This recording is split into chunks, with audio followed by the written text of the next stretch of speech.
Subhanallahi walhamdulillahi wa la ilaha illallah wallahu akbar.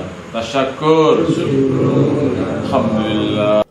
Assalamualaikum warahmatullahi wabarakatuh. Teman-teman, bertemu di Syihab dan Syihab. Saya Najwa bersama Abi Quraish Syihab dan hari ini kita ingin belajar soal Islam, ilmu pengetahuan dan teknologi. Abiku, di Al-Quran sendiri adakah istilah atau kata yang bisa diartikan sebagai teknologi? Iya, itu ulama-ulama berkata begini, atau kita lihat dulu teknologi bagaimana. Teknologi itu kan lahir dari pengamatan terhadap fenomena alam. Ya. Nah, Allah dalam Al-Quran menyatakan bahwa sakhara lakum ma fis samawati wa ma fil ard. Allah menundukkan buat kamu apa yang ada di langit dan di bumi.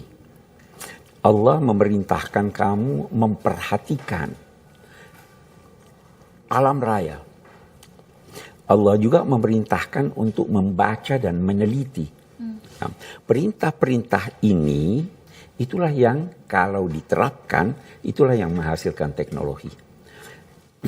Dan karena teknologi itu adalah kemampuan manusia menciptakan alat melalui pengetahuannya sehingga alam raya ini bagaikan tunduk kepadanya.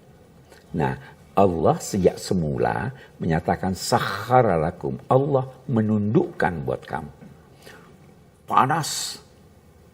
Allah tundukkan panas itu buat manusia melalui teknologi. Lahirlah keterbatasan pandangan manusia melalui teknologi bisa menjadi melebar dan meluas pandangannya. Jadi itu teknologi seperti itu. Jadi taskhir. Nah, itu jadi kalau kemudian ada persepsi bahwa Islam tidak mendukung teknologi, Islam tidak mendorong orang untuk menggunakan akalnya, menemukan teknologi, itu persepsi yang jauh dari kebenaran.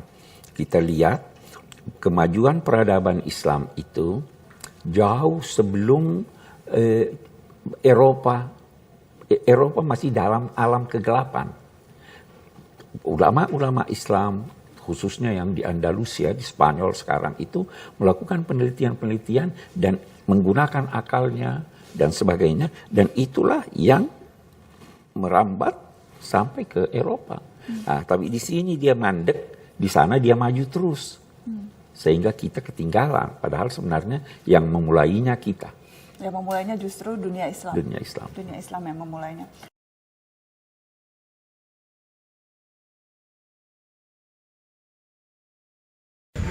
Apakah ada masalah teknologi dalam Al-Quran? Jawabannya Quraish Syihab,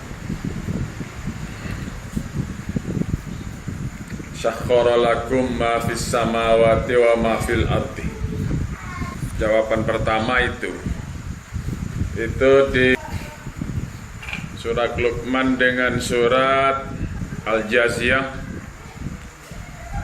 Surat Luqman ayat 20, Al-Jaziyah ayat 13. Di jawabannya wasakhkhara lakum ma fis samawati wa ma fil ardi jami'a. Maksudnya yang satu, alam tarau annallaha sakhkhara lakum ma fis samawati wa ma fil ardi. Sama. Jadi Quraish Syihab menafsir sakhkhara itu adalah Allah menundukkan kepada manusia segala hal yang ada di langit dan di bumi. Jadi itu dasarnya bahwa teknologi sains itu ada di Quran seperti itu, katanya Quraish Syihab. Jadi makna sakhara itu banyak sebetulnya.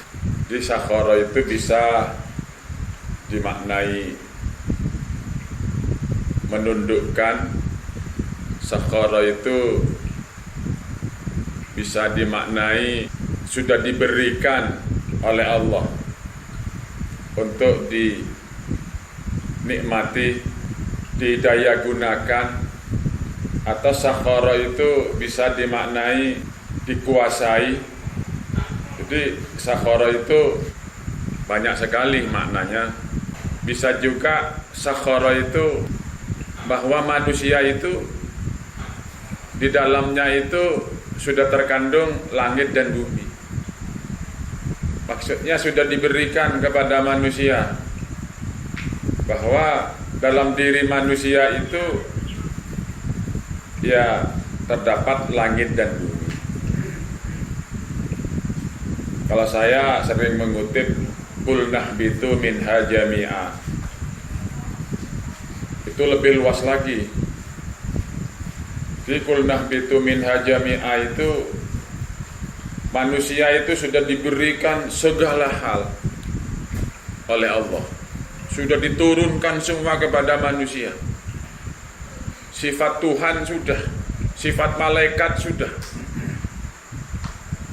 sifat iblis sudah, sifat binatang sudah, sifat alam sudah, sifat gunung sudah, apa saja, sifat tumbuh-tumbuhan sudah. Maka dari itu saya sering mengatakan bahwa manusia ini makhluk yang paling sempurna. Maksudnya segala halnya sudah ada dalam diri manusia. Maka dari itu saya sering mengatakan manusia ini makhluk yang paling besar.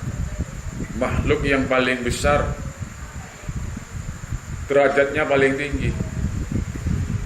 Sehingga istilah habis langit ketujuh itu apa? Waktu Nabi Isra Mi'raj, Sidratil Muntaha. Nah ini kalau ulama, Sidratil Muntaha ini tempat. Padahal menurut logika hakikat, Sidratil Muntaha ini jiwa. Sidrah itu adalah pohon, Muntaha itu puncak. Jadi puncak tertingginya manusia itu dimi'atkan oleh Allah, ya namanya Sidratil Muntaha. Enggak tahu, saya kok punya makna seperti gitu sudah ngerti. Tapi menurut saya begitu. Tapi orang alim lain lagi. Sidrah itu pohon apa? Bidara. Akhirnya nang Madura rokem saya temu. Sidrah itu pohon bidara di Sare ke Bayoba. Sanang Madura ternyata bidara itu rokem, oneng rokem. Ya bukol rokem. Nah, bukol apa rokem? Ya sama dengan surat An-Nur ayat 35 itu digambarkan sebagai kasajaratin zaitunatin ala syarqiyatin wala gharbiyah. Itu bingung, orang alim itu bingung. Ya bawang pertama gambarannya itu adalah masalun nurihi kamiskatin fiha misbah. Setelah di tengah ada kasajaratin, pohon. Bingung. Jadi manusia itu adalah alam. Manusia itu adalah alam.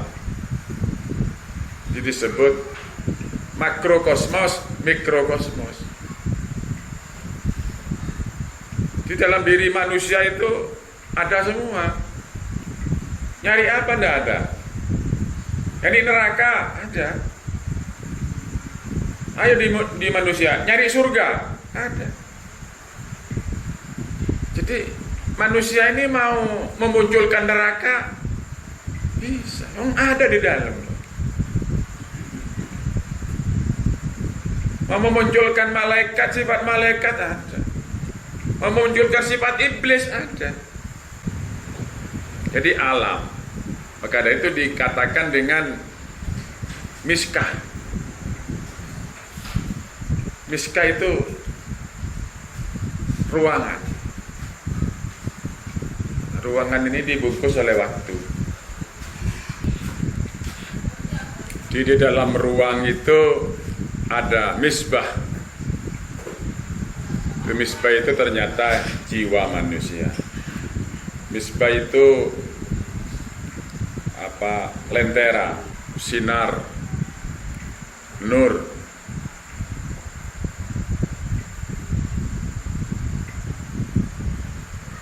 Cuman Quraisy Shihab sayangnya itu belum tegas, belum berani mengatakan bahwa teknologi itu adalah Al-Quran. Masih ada keraguan, ada pemisahan. Jadi mestinya sudah harus dikatakan teknologi, sains, ilmu apapun itu adalah Al-Quran.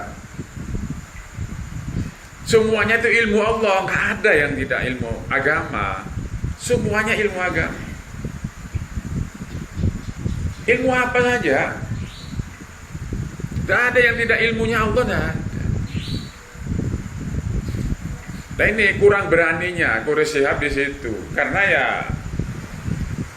dibatasi dengan mutasabbihatnya itu. Tidak bisa kalau bukan orang hakikat, tidak bisa. Jadi tidak berani lagi itu soal Quran. Di Quran itu masih sangat kerdil sekali itu, ya mushaf itu disebut Al-Quran. Ya ini di sini nih persoalannya.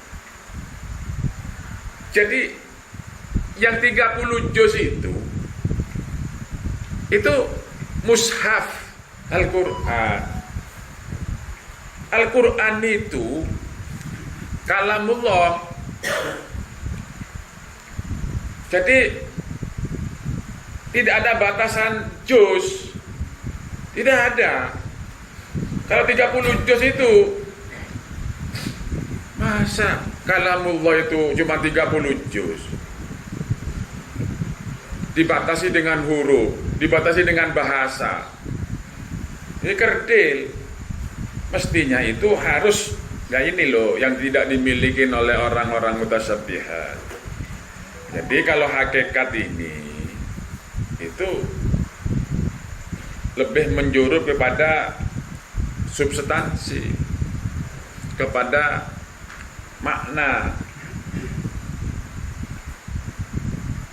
Jadi sifatnya universal. Jadi tidak sempit. Islam jangan diartikan syariatnya Rasulullah. Nah ini yang akan menimbulkan kekerdilan dari umat Islam. Jadi Al-Quran nggak bisa. Jadi air laut dijadikan tinta, ditambah dengan 7 air laut, nggak bisa habis untuk menulis kalamullah. Itu Al-Quran. 30 juz itu mushaf, gitu loh. Mushaf Al-Quran.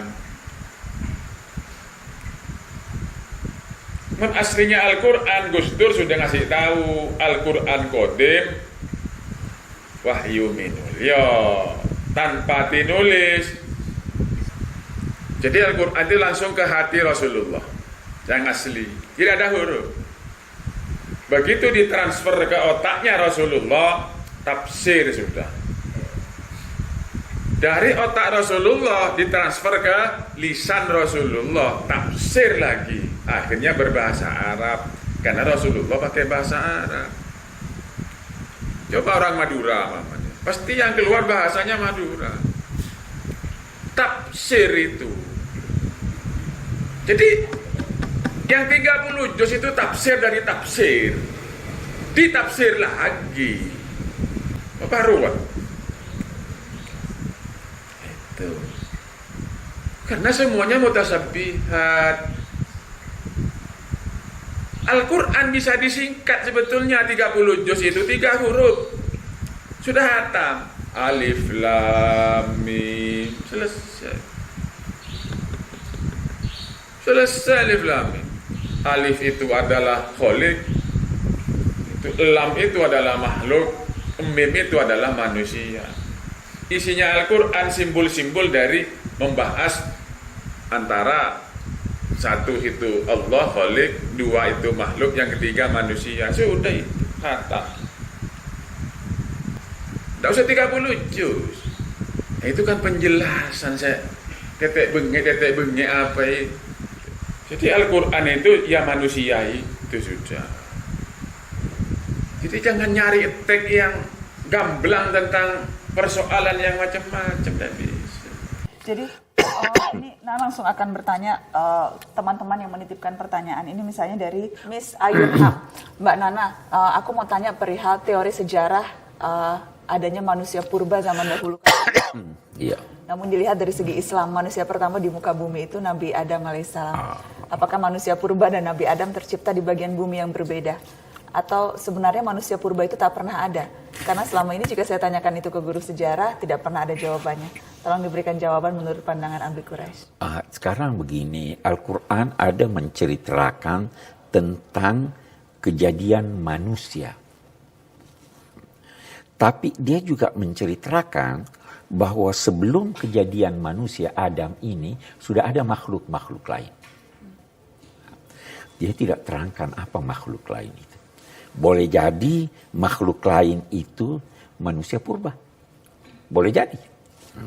Kemudian ketika dia berbicara tentang manusia pertama ini, Al-Quran hanya menyatakan bahwa dia diciptakan dari tanah. Kemudian ada proses, dan proses akhirnya dihembuskan roh, maka jadilah dia manusia. Mungkin itulah manusia modern.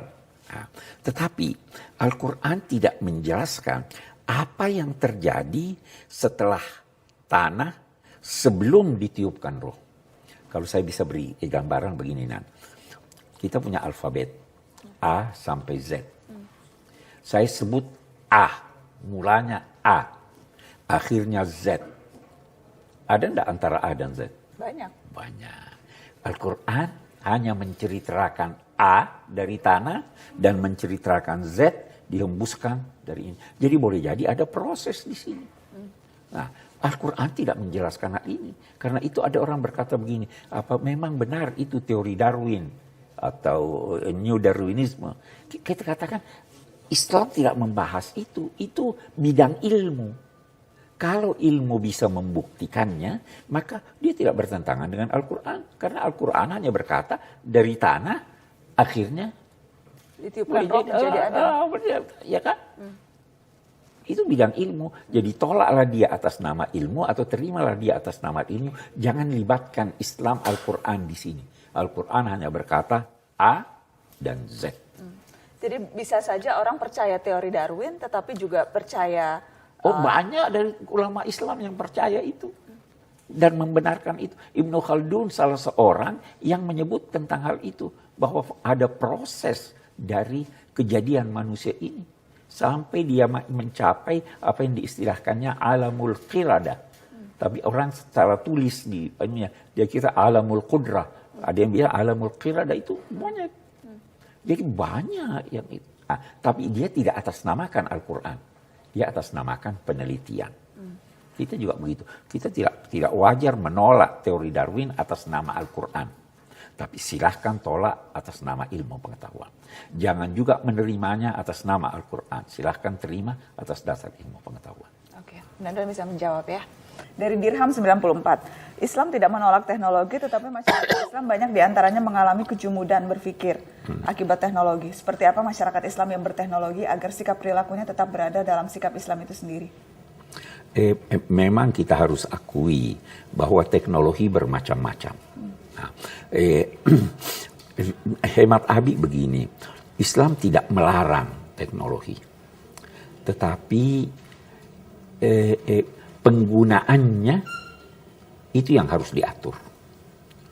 Jangan jauh-jauh saja, kita contoh yang sederhana, TV, hasil teknologi. Tapi apakah semua yang disiarkan di TV wajar ditonton? Tidak. Nah, jadi dia tidak menolak kemajuan teknologi. Silahkan maju, silahkan kembangkan. Tetapi berusahalah mengembangkan teknologi itu sehingga sesuai dengan tuntunan-tuntunan agama, sesuai dengan kepribadian manusia. Jadikanlah manusia itu manusia, jangan jadikan dia binatang. Termasuk jadi menggunakan teknologinya pun untuk kepentingan memanusiakan manusia. Memanusiakan manusia. Ya.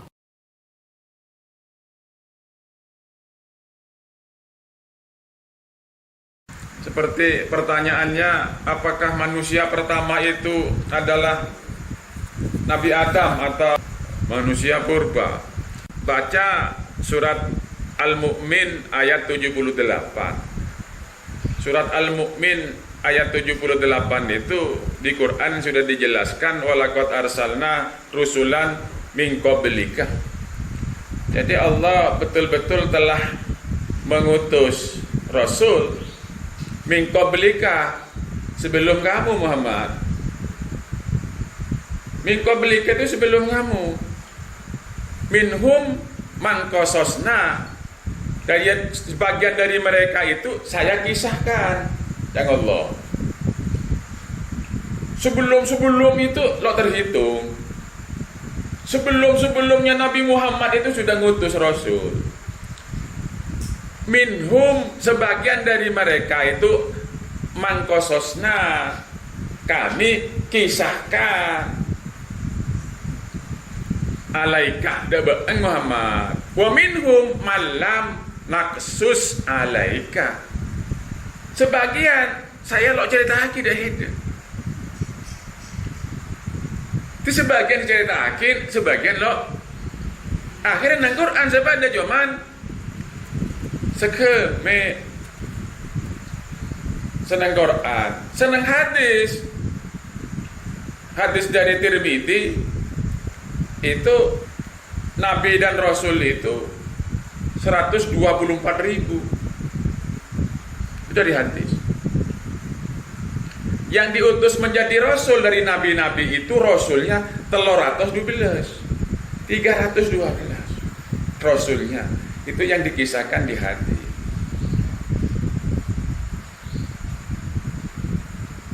Jadi Quran menjelas mengatakan sebelum Nabi Muhammad itu sudah diutus. Tapi sebagian aja yang dikisahkan. Sebagian tidak dikisahkan. Jadi bisa jadi dengan adanya ayat ini, sebelum Nabi Adam yang sekarang ini ada episode Nabi Adam yang dulu. Dihapus episode itu.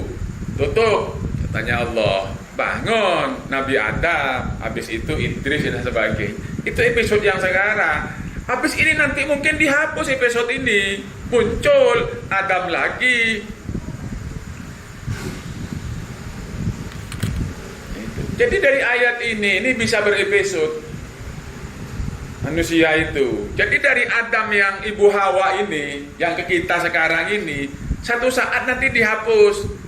Belum kiamat, tapi ini kiamat kecil, dihapus semua, habis. Buat episode lagi Allah. Gitu. Tapi tidak diceritakan yang sekarang ini. Ada Jamal, ada, tidak ceritakan, ada Hasin, tidak diceritakan. Tidak diceritakan sudah. Malam naksus alaika. Tidak diceritakan.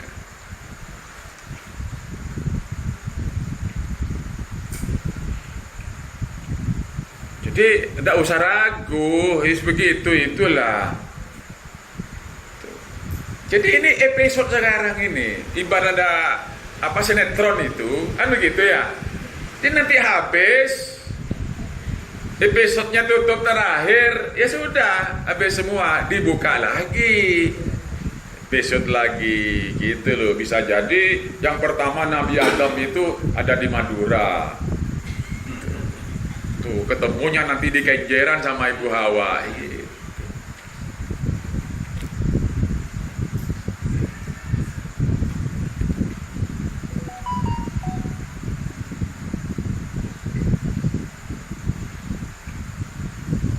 Jadi episode-episode yang tidak diperlukan oleh Allah tidak disampaikan. Justru semua nabi tidak disampaikan. Justru hadis Tirmidzi itu mengatakan dari 124.000 yang jadi rasul itu 312. Tapi yang diketahui oleh sekarang umat Islam ini hanya 25. Terus kemana? 300 lebih. Ya tidak dikisahkan. Ya sudah, untuk apa gitu loh. Sudah, yang dikisahkan saja itu. Yang kita pahami, kita dijadikan sebagai pelajaran. Jadi sulit bagi orang alim untuk bisa menjawab pertanyaan-pertanyaan yang rumit. Karena apa? Ya, dibatasi oleh huruf, oleh kalimat, oleh teks. Itu dibatasi oleh teks. Jadi ada perkataan dari Quraisy Shihab itu, pendapatnya Darwin, teori Darwin itu ya bisa diyakini oleh umat Islam. Tapi tolong jangan mengatasnamakan Al-Quran gitu. Menerima teori Darwin, jangan diatasnamakan Al-Quran. Menolak teori Darwin, jangan mengatasnamakan Al-Quran. Pendapatnya begitu. Kalau menurut saya, sesuatu yang tidak benar itu ya bukan Quran. Semua ilmu apapun itu yang benar itu, yang tidak palsu, ya Al-Quran. Siapa saja yang menemukan itu. Jadi orang yang menemukan listrik, siapa itu? Thomas. Yang menemukan listrik itu Thomas Edison. Bukan dari hadis. Bukan dari hadis. Tapi kok dimanfaatkan? Terus ilmunya itu kemana sanadnya? Mestinya orang alim mencari sanadnya. Thomas Edison itu dari mana? Mana ada sanadnya? Tapi kok dipakai walaupun tidak ada sanadnya? Semua ini memakai listrik semua. Tak, padahal tidak ada sanadnya. Ke Nabi siapa? Ke Rasul siapa? Tidak ada. Tapi ini Al-Quran.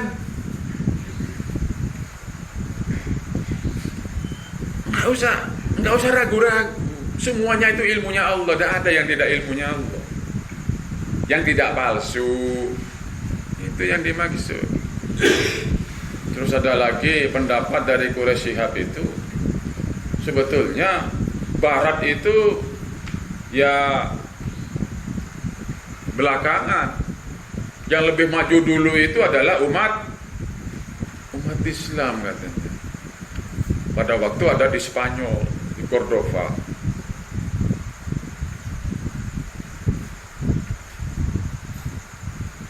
Ya, tak ngerti sejarah sebetulnya.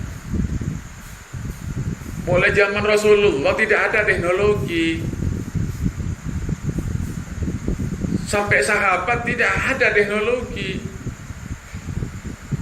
Jadi ilmu sains itu ada di Yunani. Begitu zamannya Abbasiyah, itu sudah dimulai menterjemah buku-buku, kitab-kitab dari Yunani. Karena sudah gemar ilmu pengetahuan, didukung oleh penguasa, diterjemah semua itu. Akhirnya berkembanglah umat Islam pada itu. Jadi dari Aristoteles, Plato, gitu. Dari itu sebelum Masehi. Adanya itu ilmu itu sebelum 300 tahun sebelum Nabi Isa,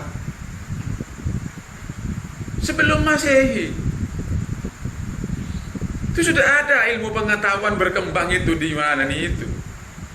Sokrates, Aristoteles, Plato, ya di antara itu.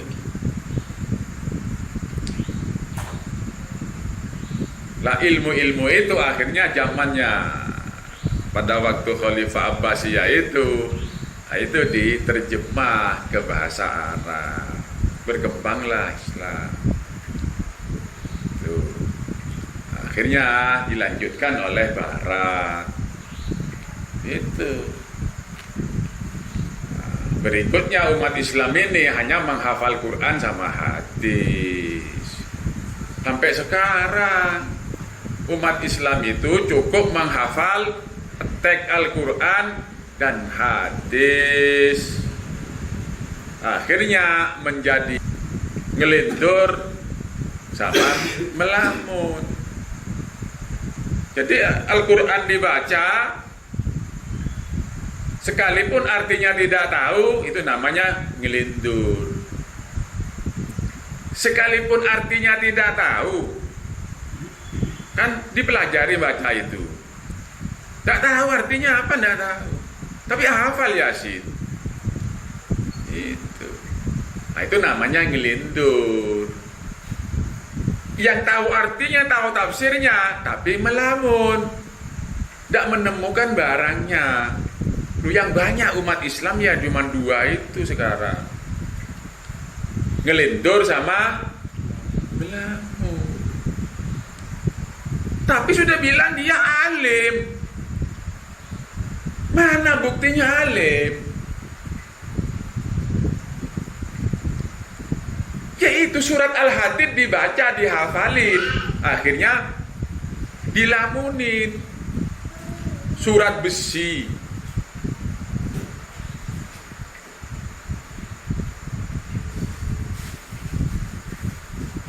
Umat Islam pernah mencari besi yang hafal Quran, yang hafal surat Al-Hadid.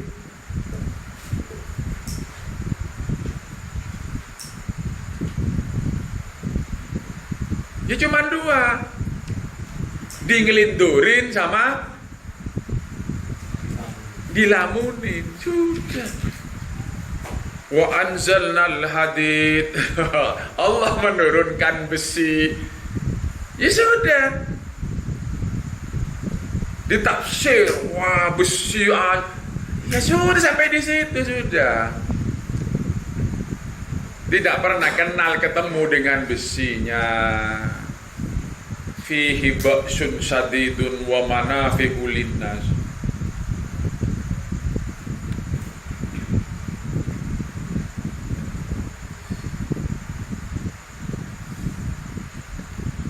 Akhirnya Darul Muttaqin karena sudah tidak bisa nafsir, tidak bisa menemukan besinya, itu jalan keluarnya apa? Segala bunyi dari Al-Quran itu yang keluar itu keluar dari lisannya Rasulullah.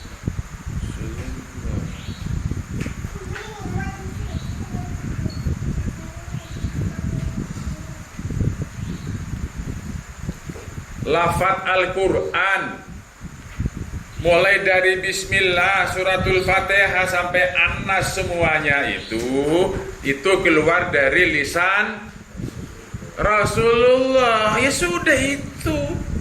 Yang tahu artinya Rasulullah, yang tahu maknanya Rasulullah.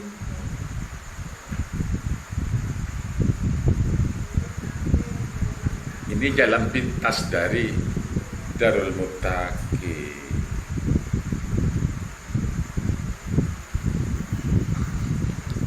Akhirnya dari teori ini, semua hal segala sesuatu itu pasti lewat Rasulullah. Nah itu namanya bersolawat sudah. Jadi bersolawatnya Darul Muttaqin itu segala sesuatu apapun yang ada di alam semesta itu lewat Rasulullah.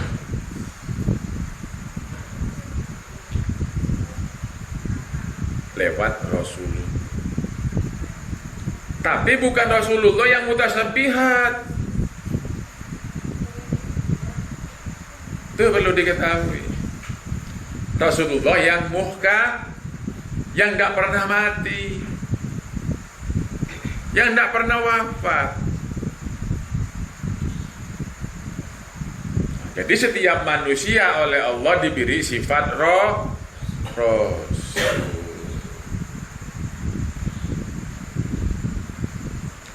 Kalau sampean bisa seperti itu, berarti sholawat yang sampean langgeng. Kalau sampean bisa seperti itu, sholawatnya sampean ini langgeng.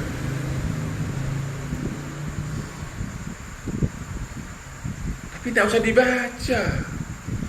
Kalau dibaca gimana? Tidak bisa. Jadi kalau ingin langgeng sholawat itu, jangan baca, menemukan.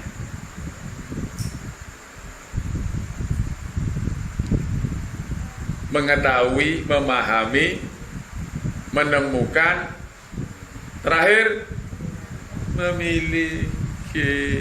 Sudah langgeng ini. Mengetahui, memahami, menemukan, memiliki. Ini kunci. Dari awal Mbak dulu itu sudah dijelaskan.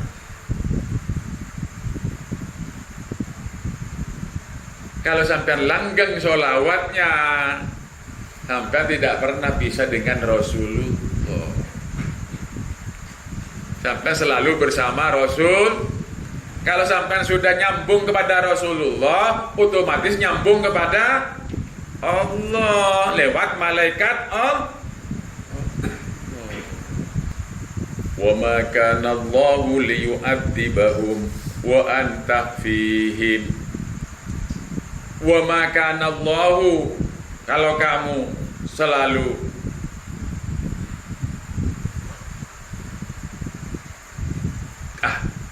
kamu tidak akan diazab oleh Allah. Wa ma kana Allah, Allah tidak pernah mengadab kamu.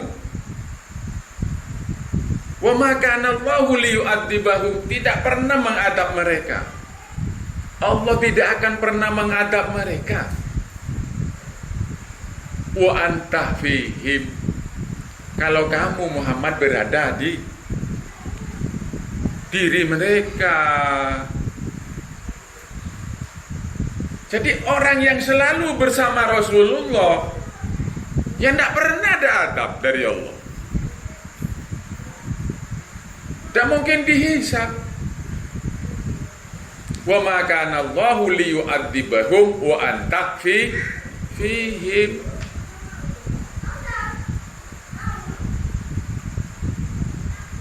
Kalau sholawatnya langgeng, berarti dzikirnya langgeng, nyambungnya kepada Allah langgeng. Maka dari itu saya katakan, ini loh sulit bahasa ini. Innallaha wa malaikatahu yusholluna 'alan nabi ya ayyuhalladzina amanu shollu 'alaihi wa sallimu taslima. Ayat ini sulit. Bukan bacanya, bukan menghafalnya yang sulit, menemukan dan memiliki dari ayat ini yang sulit. Karena kalau orang bisa shollu ala nabi, berarti sudah shollu ala Allah lewat malaikat Allah.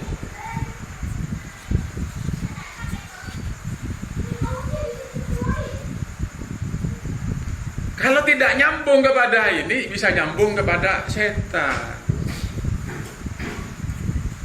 Quraisy Shihab tidak paham dengan malaikat.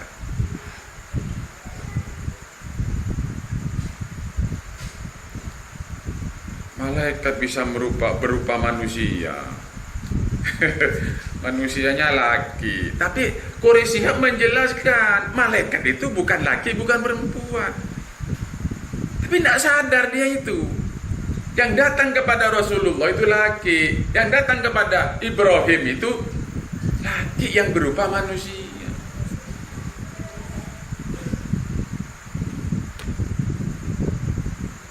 Katanya Quraisy Shihab, kalau sebanding bisa ketemu. Jadi kalau tidak sebanding tinggi malaikat, Nabi Muhammad tidak bisa ketemu dengan Jibril.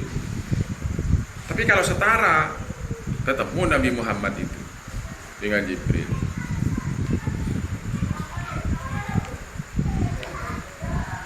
Salah paham. Tidak ada malaikat berupa manusia itu enggak. Malaikat yang disuruh sujud kepada Adam itu, ia malaikat yang berhubungan dengan manusia, yang tidak ada kaitannya dengan manusia. Tidak ada perintah untuk bersujud kepada Adam itu.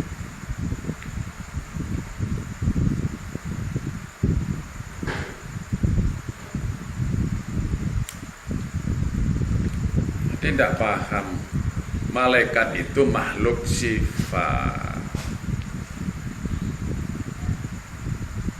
bukan makhluk fisik.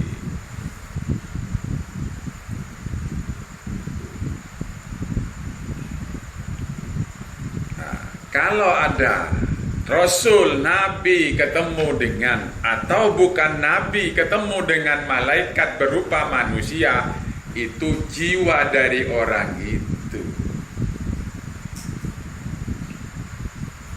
Jiwa dari orang itu yang keluar berhadapan. Tuh.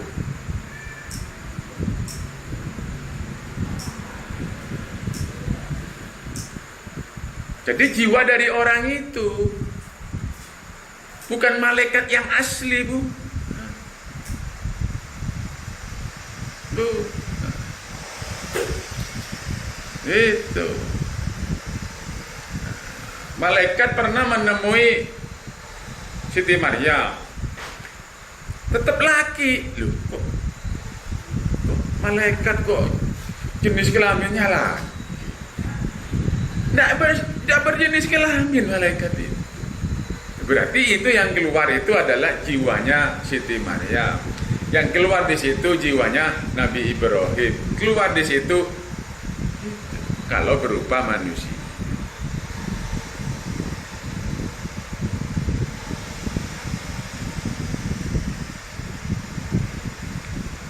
Di mana yang tidak ada malaikat? Di air, di udara, di asap, di rokok, ada macam malaikat. Di pasir, di celetong,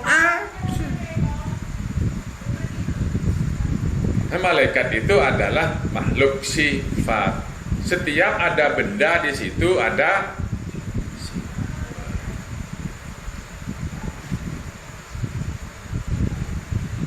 di dalam diri manusia, gitu loh, di dua sifat, sifat malaikat, sifat iblis atau setan. Itu yang bersifat malaikat ini adalah yang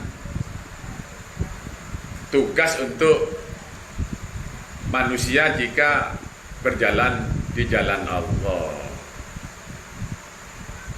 Yang iblis ini yang tidak berjalan di jalan Allah. Itu. Maka dari itu, innallaha wa malaikatahu yusholluna 'alan nabi. Itu. Jadi karena malaikat ini adalah yang sepaham.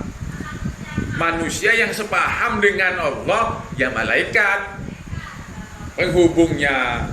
Manusia yang tidak sepaham dengan Allah, ya setan atau iblis. Sudah.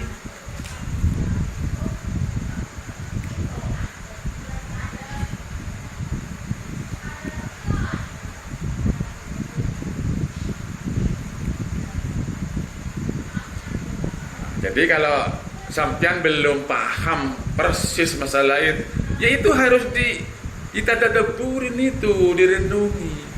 Nah, jika tidak, yang penting apa yang saya sampaikan itu, ya sudah. Sudah.